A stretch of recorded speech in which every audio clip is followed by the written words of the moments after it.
여러분 안녕하십니까, 백운기입니다. 윤석열 대통령 이번 한일 정상회담에서 과연 무엇을 얻어왔을까요? 흔히 외교는 총성 없는 전쟁이라고 말합니다. 이제 더 차분하게 우리가 얻은 것은 무엇인지 따져봐야 할 때입니다. 대통령실 대변인은 윤 대통령이 일본을 떠날 때 호텔과 공항 직원들이 박수를 보냈다면서 이 정도면 일본이 마음을 여는데 성공했지 않나 이런 생각을 했다고 하는데요. 글쎄요, 서비스 업종에서 일하는 사람들의 박수를 가지고 그렇게까지 평가할 수 있을까요? 그리고 그 정도는 우리가 그렇게 선제 양보를 했으면 박수 나오는 게 당연하기도 할 거고요. 무엇보다 일본에서만큼 우리나라에서도 박수를 받고 있는지 살펴봐야 하지 않겠습니까? 윤석열 대통령은 일본이 아니고 우리나라 대통령 아닙니까? 백운기의 시사 1번지 출발합니다. 네, 월요일 아침 함께할 네 분 패널 소개하겠습니다. 박원석 전 의원, 윤경호 전 매일경제 논설위원, 정궁기 동국대 개공교수, 정기남 조선대 개공교수 나오셨습니다. 어서 오십시오. 안녕하십니까.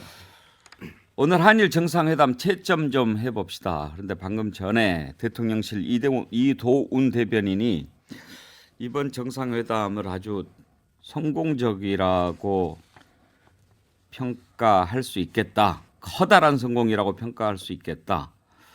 그러면서 그 예로 대통령이 16일 오전 숙소인 임페리얼 호텔에 도착했을 때 대통령 일행을 보고 로비했던 일본인 몇 분이 박수를 쳤다. 또 그 다음날 대통령 일행이 숙소를 떠나서 공항으로 갈 때 호텔 모든 직원이 일렬로 도열해서 대통령 일행이 떠나는 후까지 계속 박수를 쳤다. 공항에서 비행기 이륙 때 공항 직원들을 보니까 박수를 보내주고 있었다. 이 정도면 일본인 마음을 여는데 어느 정도 성공했지 않나 이런 생각을 하게 된다. 댓글 먼저 소개를 좀 해드릴까요? 김영숙님, 일본 여행 가면 우리 일행들 떠날 때 호텔 전 직원이 문 앞에 나와서 버스가 떠날 때까지 손 흔들어요. 영업 스타일입니다. ZNZN님, 일본은요 관광객한테도 호텔에서 차 안 볼 이때까지 손 흔들던데요. 한상률님, 저는 몇 년 전 일본 여행 가서 식당 들어가는데요. 그때도 종업원들이 박수 치던데요. 디어 패밀리님, 호구한테 박수 치는 거죠. 카지노 못 보셨나요? 차무식이 호구한테 어떻게 하는지. 이거 무슨 얘기예요? 요즘 유행하는 드라마 중에 그 카지노라고 하는 최민식 배우가 주인공인 카지노 배우의 영화가 있는데요. 예. 그 영화를 이제 빗대서 말씀하신 것 같습니다. 거기에서 호구가 나옵니까? 네. 이렇게 또 날카롭게 우리 패널들 채점하고 계신 동안에 감동적인 사연을 하나 소개를 하겠습니다. 저희가 유튜브 구독자 20만 명 돌파 자축 이벤트로 댓글창에서 가장 많은 추천받은 두 분 선정해서 크루즈 선도 여행사 롯데 관광에서 보내드리는 크루즈 상품권 400만 원 상당 드리지 않았습니까? 원래 이제 한 분만 선정하려고 했는데 지난번에 1주년 축하 오행시 때 이은주님이 오행시 대상을 받아가지고 크루즈 상품권을 받으셨는데 개인 사정으로 못 가게 됐다면서 이번 20만 구독자 돌파 축하 이벤트 기쁨을 2배로 하시라고 쾌척을 하셨어요. 그래서 이번에 두 분이 선정이 됐는데 우리 댓글창에서 활발하게 활동하시는 임금님 귀의 캔디님, 바다별장님, 아마 이제 우리들은 다 어떤 분들인지 이 글만 보고도 알 수 있는데 캔디님께서 임금님 귀의 캔디님께서 오늘 아침에 이런 글을 보내오셨어요. 다름이 아니라 아무리 생각해도 애청자님들께서 보내주신 사랑을 그냥 받고만 있기가 너무 염치가 없어서 조금이라도 돌려드리고자 작은 선물을 준비했습니다. 영화 예매권을 방송국으로 보내드릴게요. 총 10분께 2장씩 돌아가도록 준비했습니다. 약소하지만 행운을 더 많은 분들과 나누고 싶습니다.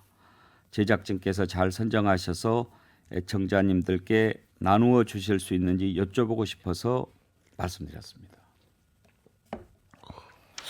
어떻습니까? 선물 릴레이 꼬리 물기의 꼬리. 너무 아름다운데. 감사한 일이죠. 저는요 이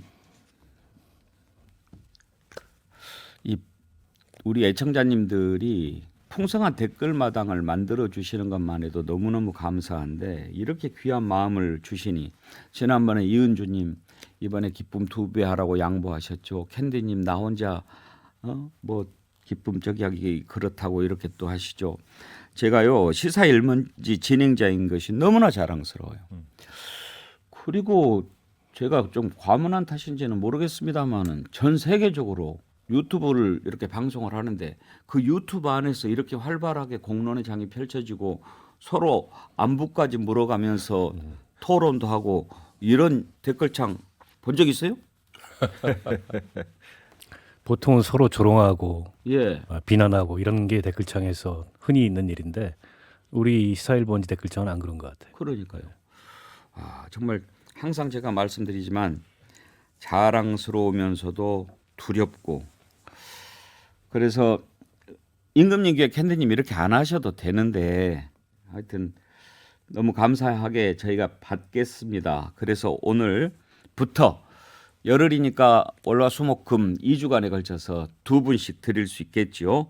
댓글 중에서 훌륭하신 분 골라서 저희가 영화 예매권 임금님 귀에 캔디님을 대신해서 드리도록 하겠습니다. 당첨되신 분은 시사1번지 메일로 주소, 전화번호, 성함 보내주시면 저희가 대신 발송해 드리도록 하겠습니다. 댓글창에 아침부터 많은 분들이 보내오셨는데 댓글창을 보니까 오늘을 많이 기다리신 것 같아요. 아마 좀 하고 싶은 말들이 많이 있으신 것 같아요. 이번에 정상회담 보면서 좀 많이 열불도 나고 우라통도 터지고 그러셨나 봐요. DJA1님 이틀 동안 분풀이할 곳 찾아서 여기저기 헤매었습니다. 대단한 분을 우리는 모셨습니다. 호텔 직원들이 일렬로 도열해서 박수 쳤답니다. 미치겠습니다. 그래도 이성을 찾읍시다. 차분히 머리는 냉철하게 가슴은 뜨겁게 하십시다. DJAO님은 제가 알기로는 목포에 사시고 연세가 꽤 많으신 여성분이신데 허리가 아파서 고생을 많이 하셨다고 하는데 이렇게 글을 항상 보내주고 계시고요. 부산이대이님 이건 부산에 사시는 분이세요. 용산 대실에서 한일회담 자화자찬하더군요. 별로 할 말은 없고 이상화 시인의 빼앗긴 들에도 봄은 오는가 마지막 구절로 돌려주고 싶네요. 그러나 지금은 들을 빼앗겨 봄조차 빼앗기겠네. 예. 한 분 더 소개할까요? MBC 포에버님. 오늘부터 대중교통 마스크 해제됐지만 버스 안에서는 모두 마스크 착용하고 있더군요. 국민들은 이렇게 조심스럽고 천천히 다가가는데 대통령은 뭐가 그리 급하고 그럴까요? 답답한 나라입니다. 예, 우리 댓글창에 올라온 글 좀 소개를 해드렸는데요. 시애틀에 사시는 매튜님도 거의 날마다 하루도 빠짐없이 와서 글 남겨주시죠. 시애틀은 지금 일요일 밤 10시 좀 지난 시간. 예. 워싱턴에만 계셔서 시애틀은 잘 모르세요? 아니 워싱턴 DC는 13시간 차인데요. 예. 거기는 또 18시간, 19시간 이렇게 차이가 나니까 아까 그래서, 헷갈리더라고요. 예. 지금 일요일 밤이라고 그러시더라고요. 예. 채점들 끝나셨습니까? 한번 이번 한일 정상회담 대통령실은 큰 성공을 거두었다고 하고 민주당에서는 민주당 반응도 하나 소개시켜 드릴까요?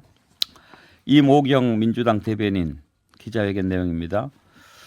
선물을 하나로 안기고 기껏 얻은 것이 굴욕적인 관계 정상화인가? 역대 최악의 굴종 외교, 조공 외교다 이렇게 평가절하했습니다. 일본 총리에게 독도 위안부 문제에 대해서 말 한마디도 못하고 강제징용은 부정당하고 일본의 청구서만 한가득 안고 왔다. 기껏 만찬에서 폭탄주 말아 마시며 기시다 총리가 일본 정치권에서 술이 가장 센 것 아니냐 이렇게 묻는 것이 정상 외교인가? 오죽하면 일본마저 한국이 내놓은 결과에 깜짝 놀라면서 이렇게 하면 한국 국내 정치에서 괜찮을지 모르겠다고 윤석열 정부를 걱정할 정도다. 대한민국의 대통령이 일본 정치인들에게는 말 한마디 못하고 우리나라 국민께는 성과와 결단을 운운하고 있으니 기가 막힌다. 이렇게 비판했습니다. 여야 반응, 여는 아니고 대통령실과 야당 반응 소개했는데, 자 먼저 박원석 심사위원의 평가부터 한번 들어보겠습니다. 그러니까 우리가 내주고 일본이 얻은 것은 뚜렷한데 일본이 내주고 우리가 얻은 것은 확인할 수가 없어요. 그런 면에서 일종의 이제 빈손 외교, 적자 외교였다는 생각이 들고요. 근데 이제 외교라는 거는 사실은 실패의 가능성이 적습니다. 왜냐하면 사전에 다 긴밀한 조율을 거치기 때문에, 그리고 정상 간에 만났을 때는 그걸 확인하고 도장 찍는 게 외교인데, 이번에는 사전 조율 과정부터 우리가 머리를 숙이고 들어갔던 게 아닌가 싶습니다. 그 일부 보도에 의하면 국민의힘의 간부가 사전에 정상회담 일주일 전쯤에 일본 자민당 의원을 만나가지고 과거 김대중 오부치 선언에 있었던 그 통절한 반성과 사죄라는 표현을 재발해달라라고 했는데 뜨뜻미지근한 반응을 보였지만은 결국엔 그런 내용은 들어가지 않았고, 게다가 우리 입장에서는 국민들이 격앙할 수밖에 없는 위안부 합의의 착실한 이행, 그리고 독도 문제에 대한 일본의 입장을 언급했다. 이게 이제 일본 NHK에서 보도를 한 거고, 일본 관방장관이 확인을 해줬어요. 그런 얘기가 있었다. 관방장관은 일본 정부 대변인이잖아요. 일본 정부 대변인이 확인을 한 겁니다. 그럼에도 불구하고 우리 대통령실 관계자나 외교부는 뭐 의제로 다룬 거는 아니다. 정상회담 내용은 다 얘기할 수 없다라는 식으로 이 문제에 대해서 분명한 그런 답변을 회피하고 있어서, 대통령은 무슨 한일 관계의 미래를 그리면서, 큰 그림을 그리면서 굉장히 대승적인 결단을 했다, 이렇게 평가를 하는데, 외교가 그런 결단의 문제인지 모르겠습니다. 모든 외교가 그렇지만 특히 대일 외교는 90%가 국내 정치라는 얘기가 있어요. 근데 지금 국내 여론이 이렇게 나빠지고 국민들 입장에서는 도대체 윤석열 정부가 이렇게 굴욕적으로까지 머리를 조아리면서 얻은 게 뭐냐, 얻은 게 있으면 내놔봐라 라고 비판을 했는데, 그에 대해서 분명한 답은 못 주고 앞으로 일본이 호의적인 조치가 있을 거다. 근데 일본 가기 전에 뭐라 그랬습니까? 정상회담 들어가면 호의적인 조치가 있을 거다. 뭔가 일본이 화답할 거다. 근데 화답이 없었어요. 오히려 더 청구서만 내밀었지. 이제 와가지고 하는 얘기는 4월에 일본 지방선거가 있으니까 지방선거 끝나면 좀 달라질 거다. 계속 이게 우리 쪽에서 확인하고자 하는 그런 내용은 미루고 미루면서 도대체 윤석열 정부에서 만들고자 하는 한일 관계의 미래라는 게 뭔지 제가 보기에는 대단히 의아스럽고요. 그런 면에서 저는 국내 여론에 있어서도 그렇고 또 양국 간의 어떤 이익의 균형이나 호혜적인 그런 차원에서도 실패한 외교라고 봅니다. 예, 굳이 제가 점수는 여쭤보지 않겠습니다. 윤경호 심사위원의 평가를 들어보죠. 대학에서 학점을 매길 때 A, B, C, D 그리고 F 이렇게 가잖아요. E 대신 F는 완전히 나가라. 그리고 자격이 없으니까 재수강해라 이런 거거든요. 저는 뭐 현직 대통령한테 F라고 하기엔 너무 박절하고, 저는 D등급밖에 안 된다라는 생각이 들고요. 그 NHK가 보도했다는 두 정상 간의 만남에 따로 나온 얘기가 위안부 합의 이행과 독도 문제였다 이렇게 얘기했는데, 오늘 아침에 산케이는 독도 문제가 아니라 후쿠시마산 수산물 재개를 요구했다 이렇게 구체적으로 얘기했어요.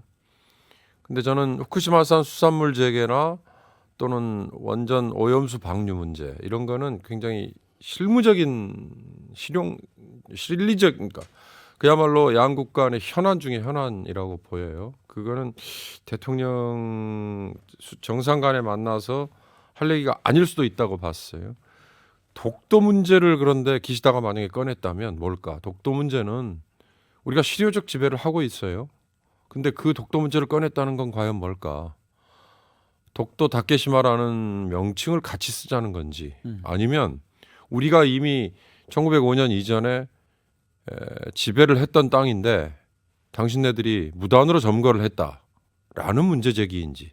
그래서 저는 만약에 독도 문제가 정말 정상 간에 언급이 됐다면 이건 간단히 넘어갈 수 없는 거였다라고 봤는데, 오늘 산케이는 그게 아니라 후쿠시마산 수산물 수입이라고 하니까 이건 두고 앞으로 아무리 정상 간의 얘기라서 밝힐 수 없다라고 하지만 분명히 후폭풍을 몰고 올 수 있는 사안이니까요.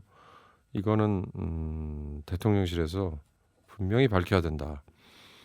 박원석 의원 말씀 중에 들어 있습니다만 5년짜리 정권이 할 수 있는 일과 긴 역사의 재정립을 위해서 그 5년짜리 정권보다도 더 큰 힘, 더 강력한 지지를 받는 국민의 여론이 모아져서야만 할 수 있는 일이 저는 분명히 구분이 돼야 된다. 이번에 윤석열 대통령은 그걸 헷갈렸거나 아니면 의도적으로 무시했거나 그 점 때문에 D등급을 예. 줄 수밖에 없다는 얘기입니다. 윤경호 의원께서는 D학점을 주셨는데 이 독도 문제는 이번에 좀 상당히 논란이 오래 갈 것 같습니다. 왜냐하면 그렇게 했다라고 NH까지 보도를 했는데 NHK까지 우리 김태효 국가안보실 1차장은 딱 부러지게 전혀 없었다 이렇게 얘기를 하지 않고 정상회담에서 오고 간 정상들의 대화는 다 공개할 수가 없다 이렇게 얘기를 합니다. 그러면 뭐야 있었다는 건가 이런 생각 들지 않습니까? 이 문제는 일단 네 분 총평을 듣고 이따가 다시 한번 좀 짚어보겠습니다. 두 분 교수님은 채점 많이 해보셨으니까 정공기 교수님 채점 결과가 궁금합니다. 예, 항상 제가 매 맞는 역할로 많이 나오는데 A 학점입니까?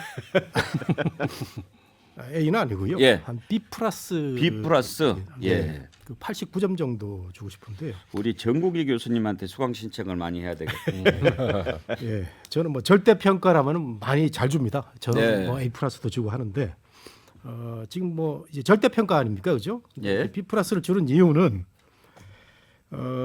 마크롱이 지금 국민연금 때문에 프랑스 모든 사람들이 부담스럽게 생각하는 국민연금 때문에 본인이 그럼 총대를 매겠다 해가지고 이렇게 나가고 있는 거 아닙니까? 예, 한일 관계 정상화도 총대를 맨 것 같아요, 윤석열 대통령이. 그래서 저는 이번에 가서 공을 일본에 넘겼다는 데 대해서 의미가 있다. 그다음에 셔틀 외교를 복원을 했다. 이런 데 의미를 좀 둬서 사실은 A를 주려고 그랬는데 일본의 반응을 제대로 많이 이끌어내지 못한 점에서는 A가 안 되고 B 플러스가 됐다. 일본이 상당히 이번에 그 국내 정치 이런 걸 고려를 해가지고 뭐 선물을 안 줬어요. 전혀 안 줬습니다. 그런 점에서 실망스러울 수는 있지만 앞으로 일본한테 공을 넘겼다는 의미를 많은 전문가들이 이게 일본의 그 책임이 있다 이런 분석을 많이 하더라고요. 그런 점에서는 이런 의미도 줄 수 있다 이렇게 생각이 됩니다. 네. 정군기 교수님 B 학점, B 플러스 학점 준다고 그러니까 글이 엄청나게 많이 올라왔다는 말씀만 드리겠습니다. 어떤 내용인지는 나중에 한번 확인해 보시고. 근데 부산이대희님은 외교는 상대평가 아닙니까? 예, 정진남 교수님은 몇 학점 줬습니까? 근데 저도 요즘에 대학에서 강의를 하고 있기 때문에 학점 줄 때 정말 고민이 되거든요. 근데 요즘 대학은요 출결 관리가 정말 중요해서 예. 출결이 4분의 3이 안 되면 무조건 F 학점입니다. 아무리 담당 교수가 점수를 주고 싶어 줄 수가 없어요. 근데 윤석열 대통령을 F 학점을 줄 수는 없는 노릇이고 이를테면 어떻든 외교를 하겠다고 셔틀 외교도 복원하고 뭐 지소미아도 정상화 시키고 술 규제도 뭐 합의하고 이런 걸 보면 뭐 F 학점을 주기는 좀 너무 박하다고 볼 수도 있겠다 이런 생각입니다. 저는 D 학점을 주고 싶습니다. 근데 제가 참고로 3학기째 강의를 하고 있는데 예. 단 한 명도 D 학점을 준 사람은 없습니다. 예. 그래서 D 학점은 다시 재수강해야 된다는 얘기랑 똑같습니다. 무슨 의미냐면 정말 이 가해자에게는 면죄부를 주고 또 과거사 족쇄를 완전히 풀어주면서 얻은 건 없는 저는 빈손 외교였다. 앞서도 여러분이 얘기하셨습니다만 그리고 또 윤석열 대통령이 이 뭔가 좀 이 그랜드 바겐을 얘기했지 않습니까? 뭔가 일방 그 크게 주고 또 크게 받아오겠다.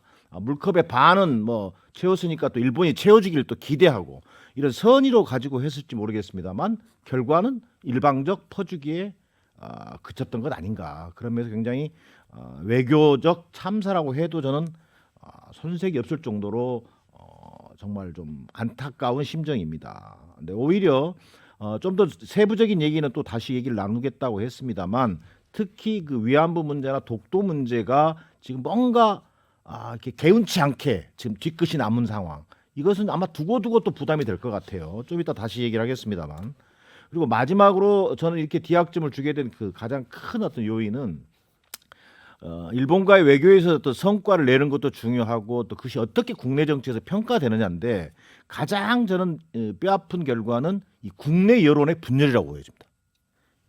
이른바 이 완전히 그 강제 동원 문제 어떤 문제와 관련된 그 피해자 또는 야당 또 우리 다수의 어떤 시민들에게 정말 제대로 설득하지 못한 채 완전히 백기투항식으로 마무리 지어진 이번 방일 외교 그 모든 책임은 저는 윤석열 대통령에게 있다고 생각합니다. 그래서 결론적으로 저는 지금이라도 이미 벌어진 일이긴 합니다만 이런데 어떻게 수습하느냐의 문제인데 뭐 이를테면 미래를 위한 역사적 결단 이런 식으로 칭송하지 말고 정말 진지한 자세로 어떤 대국민 설득에 나서는 모습이라도 보여줘야 될 때라고 생각합니다. 네, 이렇게 네 분의 이번 한일 정상회담 평가를 들어봤습니다. 여러분들께서는 어떻게 평가하시겠습니까? 그런데요, 윤경호 의원, 어떤 요즘에 정말 그래요. 뭘 두고 너무 극으로 갈려요.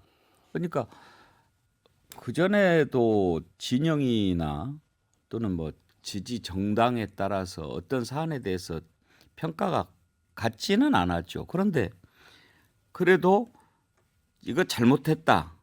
그렇지만 잘못한 건 맞는데 조금 봐줄 만하다. 이런 정도였지.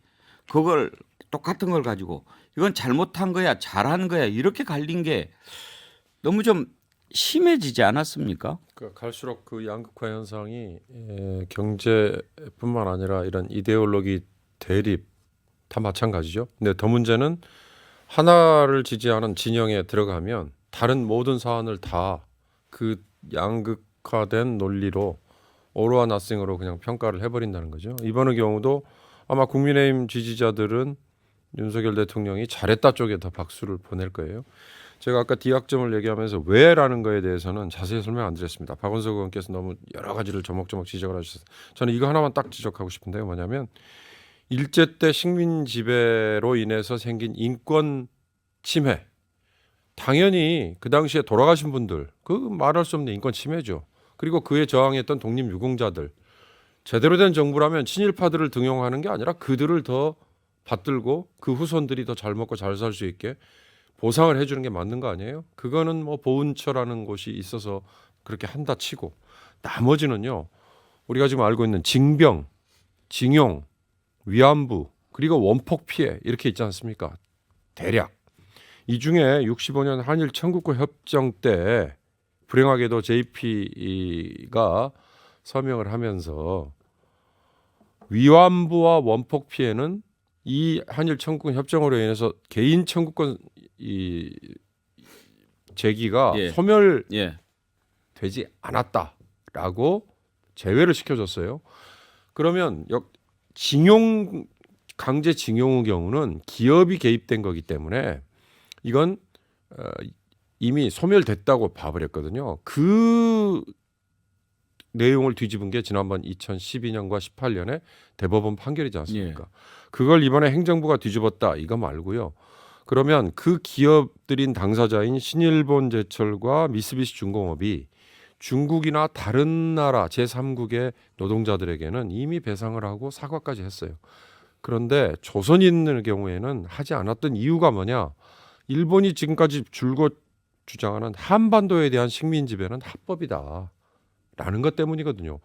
이번에 윤석열 대통령이 강제징용의 제3자 변제와 기타 그 후에 따른 후속 조치로 일본과의 미래를 위한 진전을 위한 손잡기 이거에는 자칫 잘못하면 논리적으로 이 일본이 주장하는 한반도의 식민지배 합법화를 우리 대통령이 용인한 꼴이 되거든요. 저는 이 점에서 아무리 윤석열 대통령이 잘한다고 박수를 치는 분들도 정말 냉정하게 한번 보셨으면 좋겠다. 이걸 지적하고 싶습니다.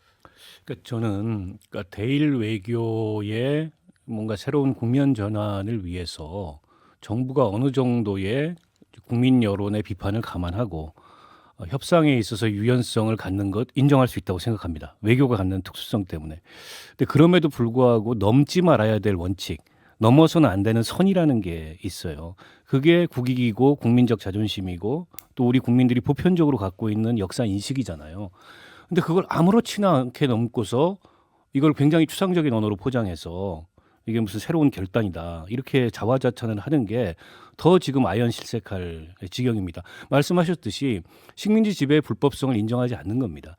그리고 이번에 기시다 총리가 역대 내각의 그 역사 인식을 계승한다 이렇게 얘기했는데 그 역대 내각의 역사 인식 속에는 식민지 지배의 불법성을 인정하지 않는다는 전제가 깔려 있어요.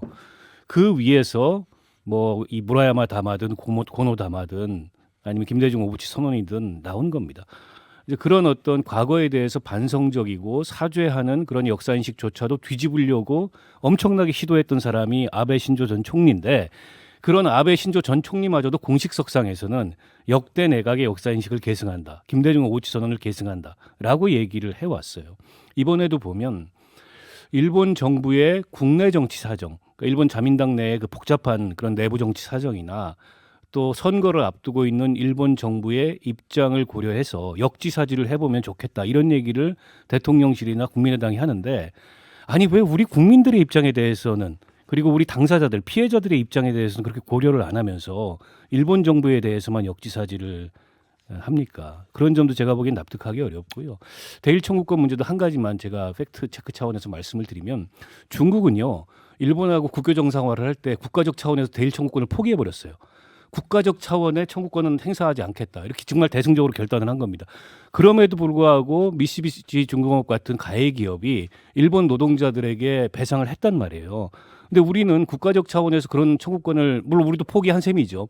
근데 거기에 개인적 청구권은 포함되지 않는다는 게 대법원의 확인인데 그 확인에 대해서 국가가 간섭해 가지고 당사자들의 채권을 지금 소멸시키겠다고 나오는 것 자체가 과연 자유를 중시하는 윤석열 정부에서 있을 수 있는 일이냐. 그 점에 있어서 개탄스러운 거죠. 근데 이번 정상회담 보는 시각이 이렇게 다양하지만 좀 서두르지 않았느냐. 그에 비해서 과연 얻어온 건 뭐냐. 이런 의문은 계속 남습니다. 15 듣고 이어가겠습니다.